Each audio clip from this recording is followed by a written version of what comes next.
Everyone loves a comeback story, right? Well, award-winning documentarian and amateur triathlete Neil Myers made a heartwarming documentary about his journey back from a near-death accident, and he joins us now with his inspiring story. We're so happy to have you here. First, tell us why you decided to make this documentary. Sure. Well, thanks for having me, Jordan. Before I do that, let me tell you what the story's about.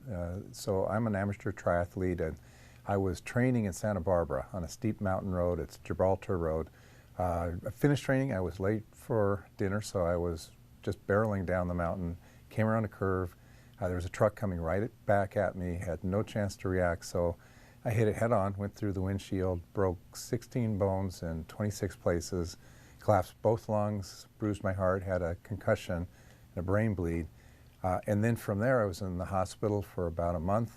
Walked after 2 months, intensive rehab for 4 months, and then I started training for a triathlon so I could fully get back. Wow. Now, as to why I made this, it's interesting. I originally didn't want to make this because it seems odd to make a documentary about yourself, but the filmmaker in me looked at this and said, this story's just too good. It was a story that I just couldn't not tell.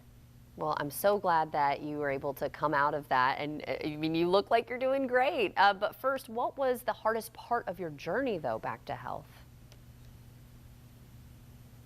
You know, for me, it was patience, because if you are injured this severely, it takes a long time. It took me a full year to get back. And that was hard for me to summon that courage or patience to just stay with it. I remember my nurse on the last day in the hospital came to me and she said, Neil, you survived. You're going to make it, I promise. But not every day is going to be a step forward. Some will be back, and you need to, keep it up. Her advice was expect the best, but accept the rest. And that really helped me. Yeah. So how did the people in your life and the community around you impact your recovery? Tremendously.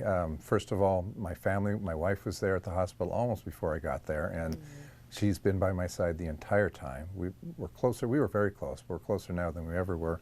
But there were the community, the safety net. I had 70 people that worked on me the first day alone. Whoa. By the time I got back to my race, 300 people had helped me, and I just don't know how I could have healed without that.